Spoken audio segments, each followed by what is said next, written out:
We got to continue having conversations about boundaries. This woman posted this in the Two Hot Takes subreddit, and she titled this one, "My Mother Told Me to Go to Hell Because I Don't Want Her Kissing My Newborn Son." Okay, let's get into it. So, mom is in black, daughter is in green. She says, "Hi, blank. I really don't want to have the flu shot. I will have the Tdap and RSV. Also, 3 shots at once I feel uncomfortable about.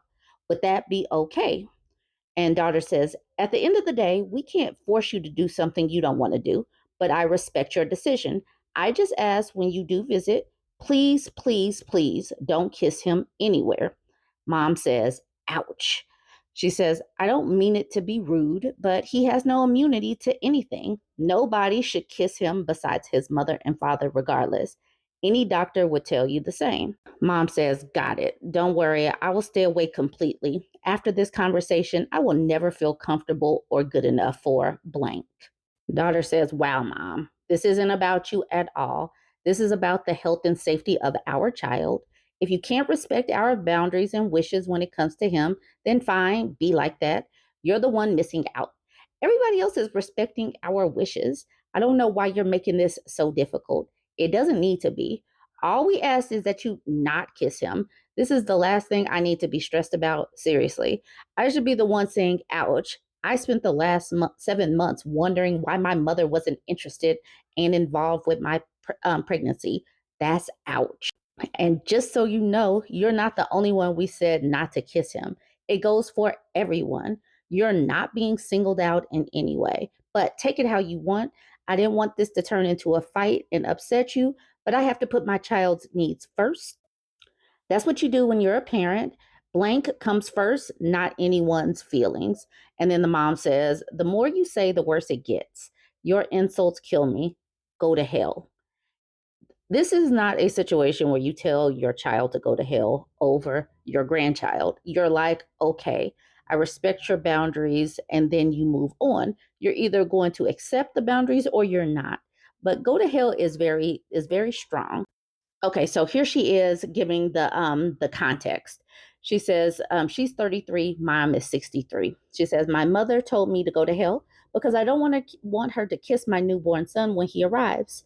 My boyfriend and I are due in less than 3 weeks, and I've asked her to be up to date on vaccines before his arrival for the sake and safety of his health. We're in the middle of flu season, and it's common sense to not kiss a newborn regardless of season. We've told both sides of our family, and everyone is accepting of our wishes and boundaries." For a little bit of context, my mother and I have an estranged relationship, to say the least. She has not been involved in my pregnancy at all. She didn't help with planning my baby shower with my in-laws. She never reached out to me asking how I was doing. I was home for 5 weeks due to pregnancy complications, and she didn't offer once to come over and help in any way.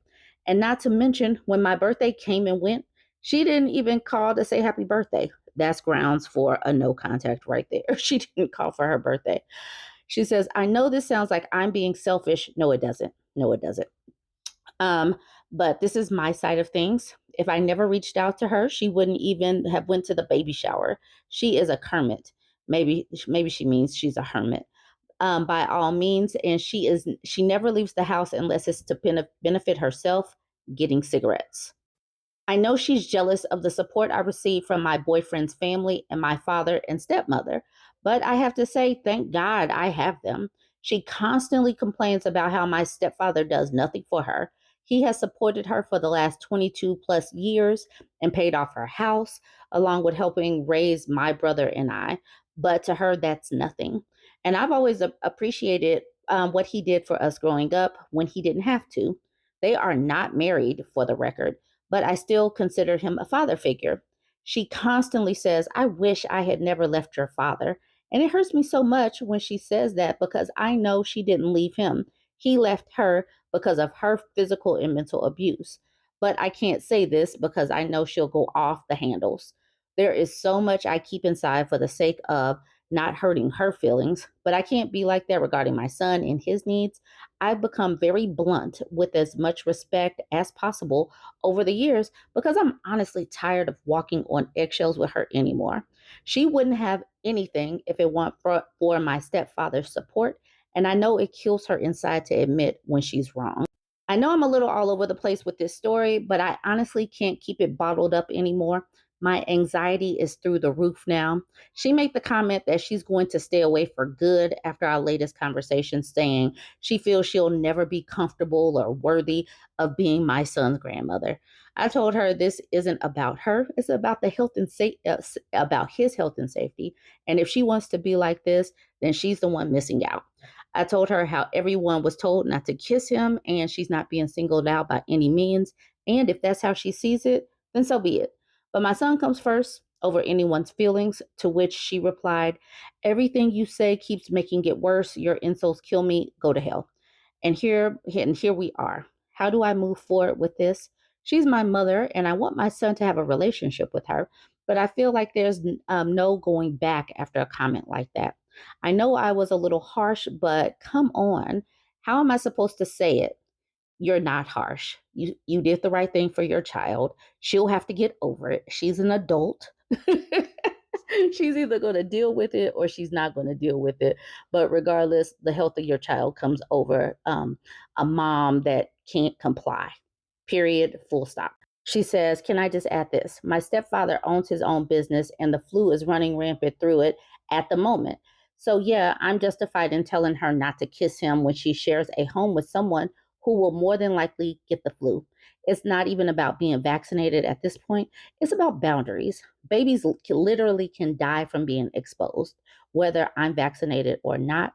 And I asked her 3 weeks ago to look into vaccinations. She's ignored my request multiple times. She's had plenty of time to get vaccinated without doing all three at once."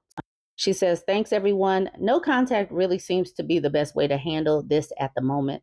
I've spent my life dealing with this behavior, and I'm not going to subject my children to it. She needs mental help, and she won't accept it until she wants to. It's out of my hands." This person, Gringa Loca, says, "Read the book Adult Children of Emotionally Immature Parents. It might resonate." And Really Anxious Fish says, "OP, I second this recommendation as someone who has read it for obvious reasons. TLDR of the main point, though. This is how your mother is. If she is like this and has always been like this, do not expect her to change. Do not expect her to get better or suddenly see the light. It's not that she doesn't want to, but she literally cannot. This is how her brain is and how she responds. She is unable to emotionally regulate in the face of confrontation and immediately spins it around as the victim when you're being extremely reasonable in your boundary setting. For emotionally immature people, setting boundaries feels like a threat. The solution is to decide how much of this you want to subject yourself to and how emotionally invested you want to be in this relationship. Because if you still want contact, the book makes mention to begin to emotionally distance yourself from this behavior and instead watch and listen to what she says objectively, almost like watching something play out on the TV. Yes, that doesn't sound like a great thing to do to someone, but it is to protect yourself from exerting emotional energy to emotional vampires. So I wanted to do this one because I know that we talk about relationships all the time, but parent and adult child relationships can be some of the most challenging relationships to set boundaries with because a lot of the times parents can see you setting boundaries as like the ultimate disrespect. Like, how dare you set some boundaries for me, because they see you as an extension of them and you shouldn't be saying no to your parents. So I just want to be able to start this conversation because it is so important. You're now the mom. When you are the mom, you have to look out for that smaller child. It's not just about the feelings of your mother or anyone else. The baby is the most important person in this scenario right here. Join the conversation. Let me know what you think about all of this. Don't forget to like, comment, and share.